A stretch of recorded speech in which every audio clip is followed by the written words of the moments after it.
Saya tidak mengatakan ini menjadi satu kewajiban. Sebab kalau kita melakukan kewajiban, itu bisa menjadi satu keterpaksaan dalam diri kita. Tapi dua semalaman ini harus kita jadikan menjadi satu kebutuhan. Kalau kita membuat dua semalaman menjadi satu kebutuhan, maka kita akan selalu melakukan dua semalaman ini dalam kehidupan ini. Sama hal dengan berpuasa, tidak boleh dijadikan menjadi satu kewajiban atau menjadi satu kebiasaan, tetapi harus menjadi tetap menjadi satu kebutuhan. Sebab kita butuh doa, kita butuh dua semalaman, kita butuh dua puasa, sebab memang itulah kebutuhan kehidupan rohani kita. Maka kita harus menjadikan dua-dua ini menjadi kebutuhan kehidupan rohani kita, supaya kita nanti bisa melihat kekuatan yang ada di dalam dua itu akan membuka kita tetap berakar dalam Kristus. Sebab saudaraku yang dikasihi oleh Tuhan, sebagaimana tadi awal firman yang sudah kita dengarkan, bahwa Allah menyesal untuk menjadikan manusia. Itu tentu ada alasan dari Tuhan mengapa Allah sampai begitu menyesali penciptaan kepada manusia. Sebab memang manusia itu tidak lagi ada di dalam Kristus atau ada dalam Tuhan. Manusia itu sudah menjadi hamba dosa, menjadi hamba kejahatan. Maka disitulah melihat keadaan manusia itu tidak lagi layak hidup dalam dunia. Tetapi Tuhan kembali menyatakan kasih karunia kemurahannya untuk kembali mengembalikan umat manusia kepada Allah, supaya manusia itu kembali pada gambar kealahan, gambar kaliknya Tuhan. Dia mengutus anaknya yang tunggal, yaitu Yesus, dan manusia yang hidup pada zaman ini Tuhan mau jangan lagi seperti manusia di awal penciptaannya, tapi Tuhan mau manusia itu tetap ada di dalam Dia. Dan itulah yang disampaikan oleh Rasul Paulus kepada jemaat yang ada di Kolose. Dalam surat Kolose pasal yang kedua yang saya sampaikan pada saat malam ini, dalam Kolose pasal 2 ayat yang ke-7, di sini Paulus ajak sidang jemaat di Kolose berkata supaya berakar di dalam Kristus. Saya akan baca, saya juga dibantu karena sudah bersama dengan siapa yang tidak tahu kacamata. Coba dibantu kembali dalam surat Kolose pasal yang kedua ayat yang ke-7. Perhatikan ya. Hendaklah kamu berasal di dalam Dia dan dibangun di atas Dia. Ya.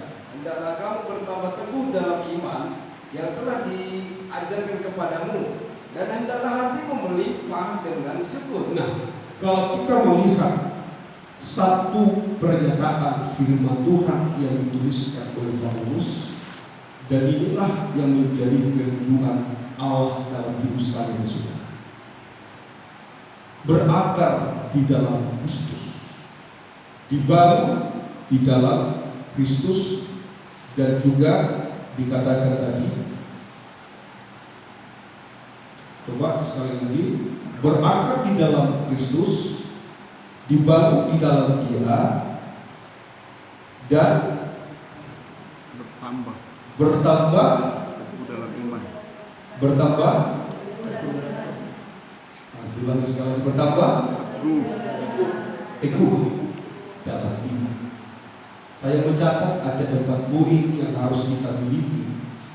Tapi malam ini saya akan mengajak kita untuk melihat pernyataan Paulus yang mengatakan berakar di dalam Kristus. Kita tahu saudaraku yang dikasih Tuhan, akar itu merupakan satu bagian dari tumbuhan yang tertanam di tanah. Dan kalau kita belajar tentang akar ini berfungsi untuk memberikan satu kekuatan dalam satu tanah itu.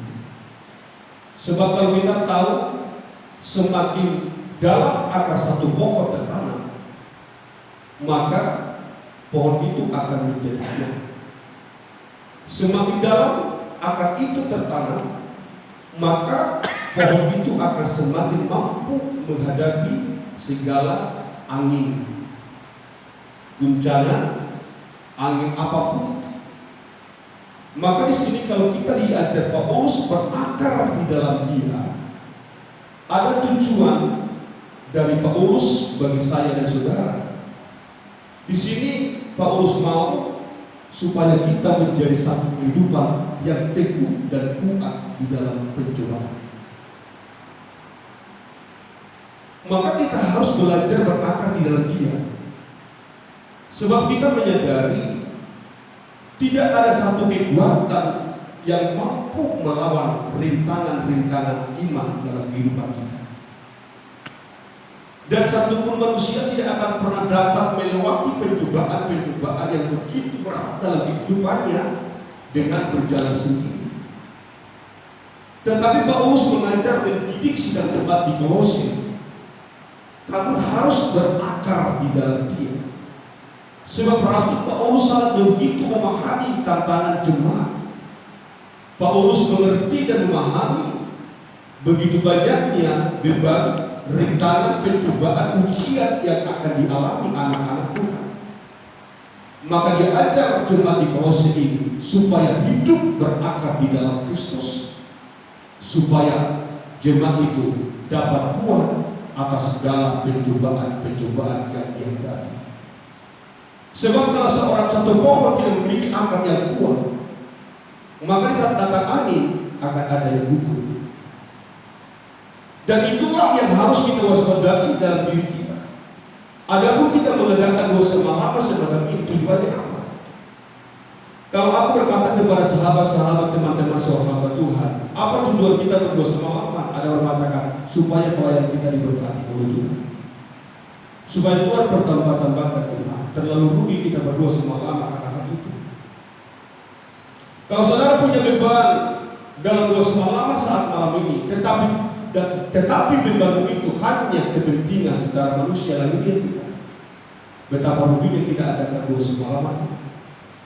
Tetapi kita melakukan doa semalam, kita melakukan doa puasa di dalam kehidupan kita. Tujuan utama yang harus kita pikirkan dalam kehidupan kita supaya kita semakin berakar di dalam diri. Amin. Dan inilah yang menjadi tuntutan firman Tuhan bagi saya dan saudara.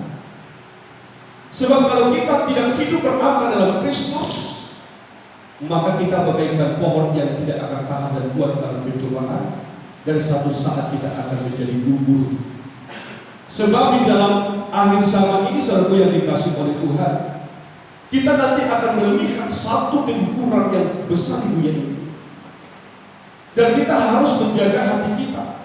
Kita harus menjaga diri kita. Jangan sampai pribadi saya, jangan sampai kehidupan kita ada di dalam kelompok, ada di dalam bagian yang gugur itu.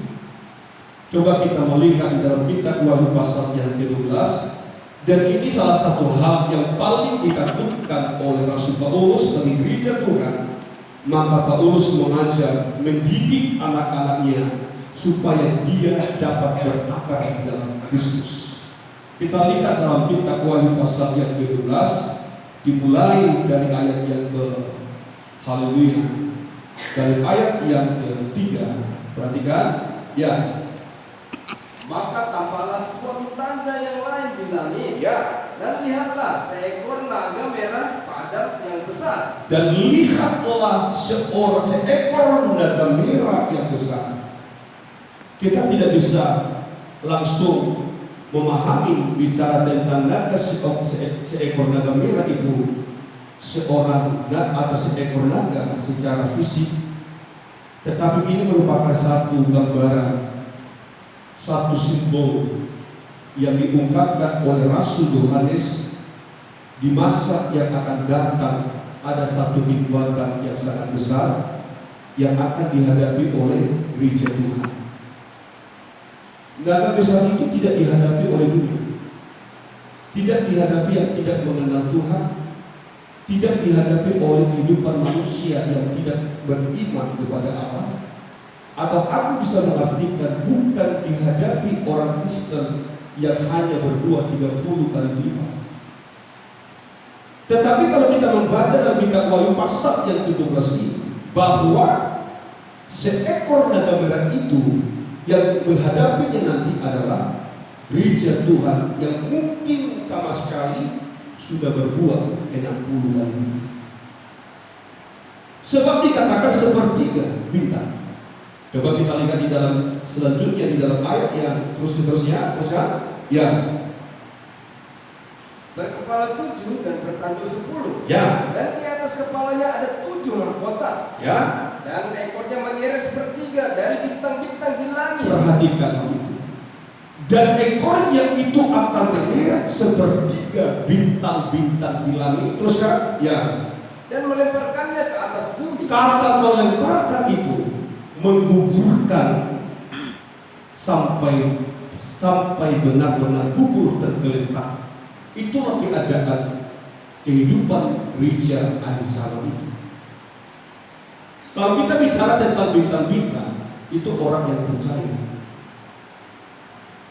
Kalau kita bicara bintang-bintang di atas langit, itu bisa kita artikan di dalam pengertian kita secara rohani adalah kehidupan-kehidupan yang bernilai rohani yang agak lumayan. Yang bisa seperti saya katakan tadi, yang mungkin 30 kali lipat, yang mungkin dia sudah menjadi kehidupan yang berbuah 60 kali lipat. Sebab bintang-bintang itu menggambarkan kehidupan anak-anak Tuhan. Maka kita belajar di dalam peristiwa yang akan terjadi di hari akan datang ini. Kalau gereja tidak menjadi kehidupan gereja yang berakar di dalam Kristus itu, maka saya mengatakan akan terseret oleh ekor naga merah itu. Kekuatan antikristus itu nanti akan menggugurkan iman-iman orang Kristen itu sampai gugur, sampai tergeletak, sampai binasa untuk selama-lamanya. Maka saya mengatakan kekuatan apa yang harus kita miliki untuk menghadapi kekuatan yang sangat begitu besar. Untuk menghadapi seekor naga merah yang memiliki satu kuasa yang begitu luar biasa. Kekuatan apa yang harus kita miliki? Tidak ada kemampuan saya dan kemampuan saudara. Selain kita diajar oleh kebenaran firman Allah, berakarlah di dalam Kristus. Kalau kita sudah berakar di dalam Dia, artinya kuat di dalam Kristus. Dan di saat kita masuk dalam pencobaan, masuk dalam ujian-ujian yang akan datang itu, termasuk kekuatan seekor naga merah menguji bintang-bintang itu, tetapi tidak akan tetap bintang yang ada di atas. Bayangkan 3/4, sepertiga itu luar biasa, itu banyak. Bukan sedikit, loh sepertiga. Artinya berapa penduduk orang Kristen yang beriman di dalam dunia ini? Dari sepertiga itu nanti akan gugur, akan berjatuhan dalam dunia, bagaikan buah yang mentah yang gugur dari pohon. Maka saya mengajak kita, apa yang harus kita lakukan? Paulus tadi mengajar saya dan saudara, hendaklah kita berakar dalam Dia, sebab supaya kita kuat menghadapi segala sesuatu. 1 Korintus pasal yang dalam 2 Korintus pasal yang keempat. Coba kita melihat di dalam 2 Korintus pasal yang keempat ayat 7. Perhatikanlah saudara yang dikasih Tuhan. Haleluya. Mungkin kita tidak akan sampai nanti dalam jam 3, karena kita nanti akan berdoa. Ya, seberapa pun kemampuan kita nanti dalam berdoa kita, itulah yang diizinkan Tuhan bagi kita saat malam hari, saat pagi hari. Saya melihat jam-jam inilah jam-jam yang pergumulan kehidupan anak Tuhan untuk mampu melewati pencobaan. Kalau saya perhitungkan di dalam doa di kamar Getsemani itu, mengapa sampai begitu terlelapnya tidur para rasul? Memang itu tanda kita sekarang sudah ditarik malah kita. Tapi saya mengajak kita hari ini, dalam dua semalam kita harus berjuang jangan sampai begitu. Tuhan marah. Bukankah Yesus marah? Bukankah Yesus menegur Petrus dan dua orang lagi yang Yesus? Tidak tahukah kamu berjaga-jaga dalam satu jam? Kalau aku melihat dalam durasi waktu itu, di antara tengah 3 jam 3, tengah 4 jam 4, posisi itu memang dari kita ini butuh istirahat. Tetapi kalau kita bisa mengorbankan keinginan kita dalam masa-masa ini, itulah perjuangan itu. Maka kita harus melawan dengan Tuhan supaya bermanfaat dua semalam kita ini. Ya. Mari coba kita melihat di dalam 2 Korintus pasal 4 ayat 7 itu, terus kan? Ya. Tetapi harta ini kami punyai dalam bencana tanah liat. Tetapi harta ini kami miliki di dalam bencana tanah liat. Terus kan? Supaya nyata bahwa kekuatan yang melimpah-limpah itu berasal dari Allah. Supaya kami mengetahui, supaya dapat kita melihat kekuatan yang berlimpah-limpah itu datangnya dari Allah. Maka saya mengatakan kekuatan apa yang harus kita miliki? Kekuatan dari Allah. Bagaimana kita mendapatkan kekuatan dari Allah itu? Kita harus berakar di dalam Tuhan. Di saat saya dan saudara bisa berakar di dalam Tuhan, maka apa yang menjadi kekuatan di dalam diri Allah sudah menjadi kekuatan saya dan saudara. Maka disitulah kita butuh berakar di dalam Tuhan. Di saat kita sudah menerima kekuatan Allah dalam kehidupan kita, maka di saat datang pencobaan, datang ujian-ujian menerpa dalam kehidupan kita, maka kita tidak akan pernah goyah di dalam perjumpaan kita. Kita akan tetap kuat sebagaimana Petrus mengatakan, pencobaan yang kita alami akan menjadi satu sukacita, akan menjadi kebahagiaan. Mengapa itu bisa? Pencobaan itu menjadi kebahagiaan. Mengapa penderitaan? Mengapa tantangan-tantangan dalam hidup itu menjadi kebahagiaan dalam kehidupan kita? Karena kita menjadi orang yang kuat, karena kita berakar di dalam Kristus. Maka apa yang dikatakan Paulus ini, kita harus berjuang untuk menjadikan kita ada di dalam Dia, dan hanya tidak cukup hanya di dalam Dia, sampai kita harus menjadi berakar betul di dalam Tuhan. Amin. Puji Tuhan. Dan kita jangan kita berpikir begitu mudahnya kita berakar dalam Tuhan. Untuk kita bisa berakar dalam Tuhan itu merupakan satu proses yang harus kita jalani dalam kehidupan kita. Bagaikan satu pohon tertanam dalam satu tanah itu, supaya pohon itu bisa berakar betul di dalam tanah itu, harus ada proses yang dialami. Kadang-kadang seorang pemilik harus menyangkut supaya tanahnya menjadi gembur, supaya akar-akar dari pohon itu semakin dalam masuk. Dan kalau akar itu semakin dalam masuk, maka pohon itu akan semakin kuat. Semakin akarnya menunjang ke bawah, semakin dalam, maka pohon itu tidak akan terguncang. Walaupun angin berantakan besar kata, pohon itu akan tetap kuat dan tinggi. Gereja Tuhan, anak-anak Tuhan yang berakar dalam di dalam Tuhan itu dampak dari gaya hidup, cara hidup. Kalau kita menjadi gereja yang berakar dalam Tuhan, tak perlu kita hidup di dalam ketersandungan, tak perlu kita hidup di dalam kekecewaan, tak perlu kita hidup di dalam ketersandungan akan karakter orang lain. Jangan kita menjadi orang Kristen yang mudah tersandung. Kita mengatakan kita berakar dalam Kristus, tapi hidup kita begitu mudah kecewa, hidup kita mudah tersandung, mudah sakit hati, mudah membenci orang, mudah marah dan yang lain. Itu bukan karakter orang yang berakar dalam Tuhan. Maka dikatakan di dalam tadi waktu Yesus berdoa di taman Getsemani, sampai dia menegur para rasul-rasulnya, tidak tahankah kamu berdoa dalam 1 jam?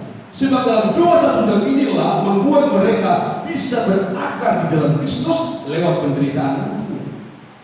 Sebab Yesus tahu dia akan menghadapi pencobaan. Beberapa saat lagi, saya tidak tahu, pokoknya di dalam pagi-pagi benar, Yesus akan ditangkap, Yesus akan alami penyaliban, Yesus akan alami pencobaan.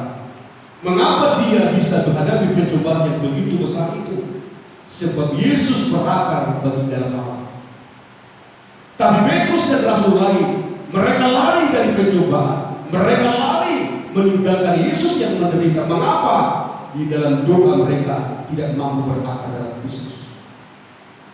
Maka tujuan doa semalam ini, saya tadi mengatakan, tidak salah kita nanti bermohon perlindungan kita, tetapi tujuan utama kita berdoa semalam ini, bagaimana hidup kita menjadi kehidupan yang sungguh-sungguh benar-benar berakar dalam Kristus itu. Itu yang dikehendaki, itu yang diinginkan oleh Rasul Paulus dalam kehidupan. Maka saya mengatakan bukan mudah. Ini kan proses ini, saudara yang dikasih Tuhan ini. Bukan kita sedang berjuang tidak tidur, orang sudah nyenyak, orang sudah pulas dalam ketidurannya. Tapi saya maafkan kalau aku memakai kata Rasul Paulus, kita bagaikan orang gila ini. Itu Paulus berkata, bukan saya. Tetapi kita mengetahui tujuan kita. Dunia ini tidak mengetahui. Tapi saya dan saudara tahu tujuan kita apa. Saya ingin berakar dalam Dia. Amin ya. Kita ingin berakar. Supaya apa kita berakar dalam Dia? Supaya kita kuat dan tahan dalam pencobaan-pencobaan. Puji Tuhan. Ya. Begitu banyak yang kita hadapi hari ini. Tapi saya hari ini belum belajar. Tapi pun sebelum jujur di hadapan Tuhan, saya mulai belajar. Jangan sampai tersandung oleh kata orang. Dan saya tidak mau sampai terpengaruh.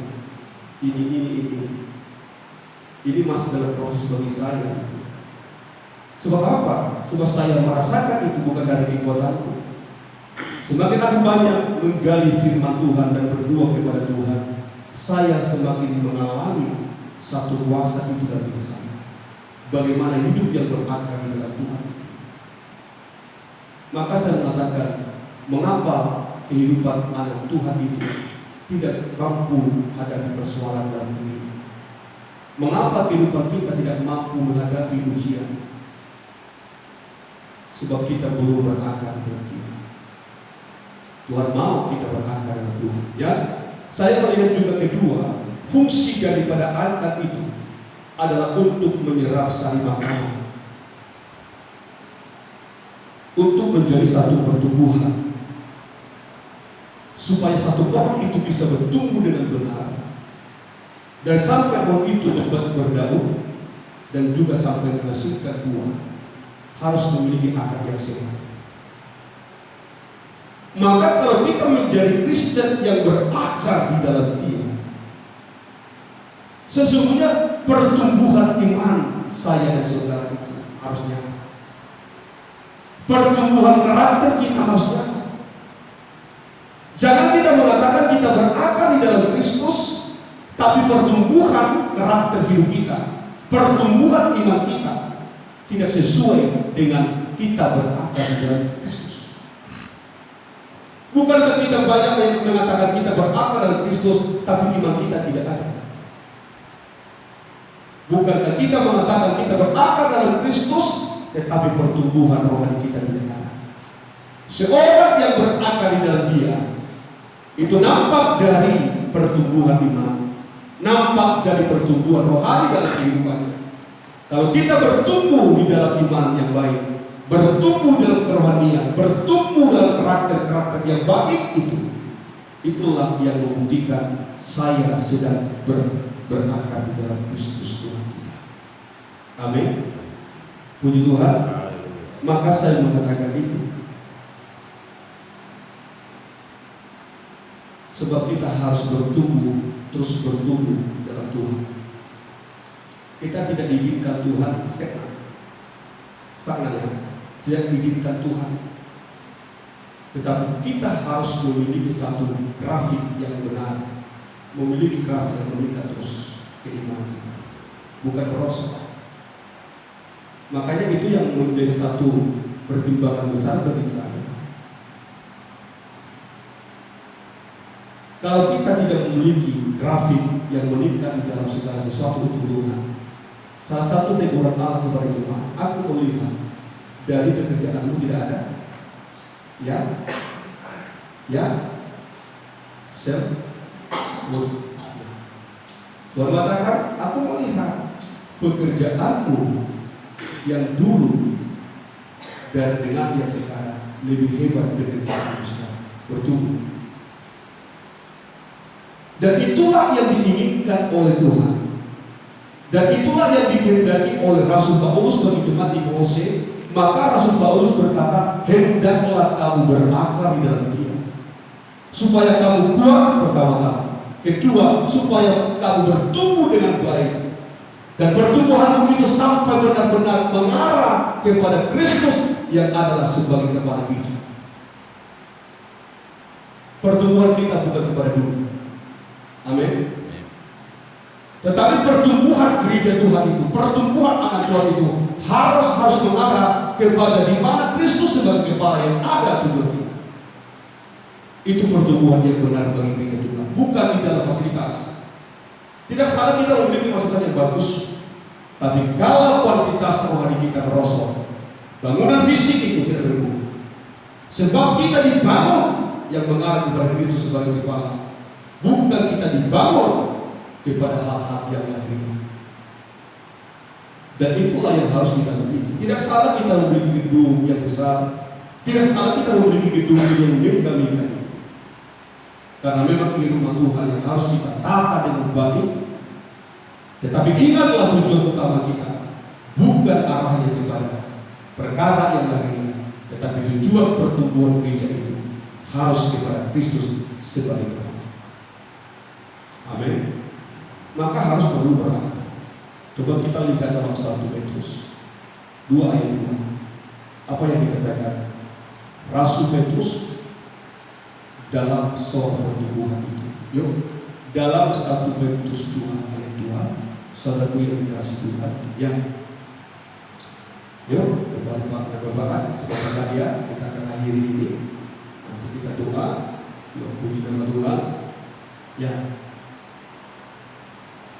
Dalam 1 Petrus 2 ayat 2. Dalam 1 Petrus 2 ayat 2. Ya. Dan jadilah sama seperti bayi yang baru lahir. Jadilah sama seperti bayi yang baru lahir. Terus yang selalu ingin akan air susu yang murni. Ya. Dan yang rohani. Ya, terus supaya olehnya kamu bertumbuh dan beroleh keselamatan. Ya. Supaya olehnya kamu bertumbuh dan beroleh keselamatan. Jadi pertumbuhan gereja itu harus dikuasai oleh firman Allah. Susu yang murni bicara tentang firman Tuhan yang suci. Kita harus kuat makan susu itu. Kita harus kuat minum. Kita harus kuat makan. Bukan makan roti seperti yang kita makan, bukan seperti minum susu baterai yang kita minum saja. Tapi bicara tentang susu yang murni, itu bicara tentang firman Allah. Semakin banyak kita konsumsi firman Allah, itulah nutrisi kita. Dan itu kita temukan di dalam Kristus. Bukankah firman Allah ini adalah Dia? Maka saya mengatakan, di saat kita berakar di dalam Kristus, maka susu yang murni merupakan nutrisi iman rohani kita ini akan semakin membuat kita hidup dalam pertumbuhan rohani. Amin.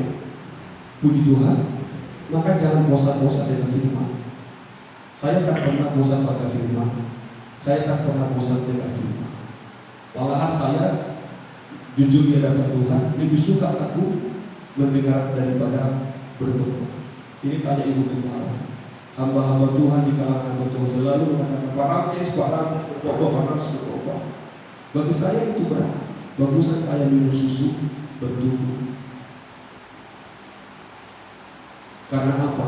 Karena aku tahu orang yang berakar dengan Tuhan akan mendapatkan nutrisi, artinya akan mendapatkan susu yang murni. Kalau saudara berakar dengan Kristus, ingatlah pertumbuhan hari semakin hari akan semakin baik semakin baik. Itu mengukur, bukan pengagungan luar biasa firman Tuhan. Di sana hebat, di sini tidak hebat, di sini hebat, di sana hebat. Yang perlu adalah kehidupan. Adakah pertumbuhan rohani? Jangan kita ditipu oleh setan dengan perkataan-perkataan bangga firman itu. Tapi yang harus kita lihat dalam diri kita ini, benarkah susu yang murni, nutrisi itu kita serap dalam Kristus karena kita sudah berakar dengan Dia? Begitu, bisa paham? Amin. Saudara, saya sering menangis dalam sini. Ini selalu saya saksikan. Saya sering menangis di sini. Ya saya katakan sekarang, tidak ada yang lain pertumbuhan rohani Tuhan. Jangan firman kita selalu menjadi sia-sia. Tapi seraplah firman itu menjadi isi dalam perjumpaan firman rohani. Amin. Ya, jangan jadikan firman dari racun. Jangan jadikan firman menjadi bulu racun. Kita harus menjadikan firman menjadi nutrisi. Itu orang yang berakar dalam Dia. Maka kalau kita mau belajar dalam hal itu, ingatlah betapa indahnya masa depan hidup kita. Maka tadi saya katakan, hari ini kita berdoa semua ini supaya kita bisa berakar dengan Tuhan. Itu aja. Adapun pergumulan yang lain yang saudara gumulkan, buatlah itu pergumulan berdua atau tiga hidup. Tapi malam ini Tuhan mau saya dan kita semua supaya kita berakar dengan Tuhan, berakarlah dengan Kristus. Amin. Puji Tuhan. Kasih. Kalau kita tidak turun dalam firman Tuhan, kami kita sebentar. Kita tidak bisa lagi menghadapi keadaan ini. Di waktu nanti kita mulai melihat satu resesi besar-besaran, berdampak besar dalam ekonomi kita. Kita sudah mulai teruji. Tetapi saya percaya orang yang berakar dalam Kristus itu tidak akan terganggu dalam situasi dan kondisi ini. Yang penting kita pada waktu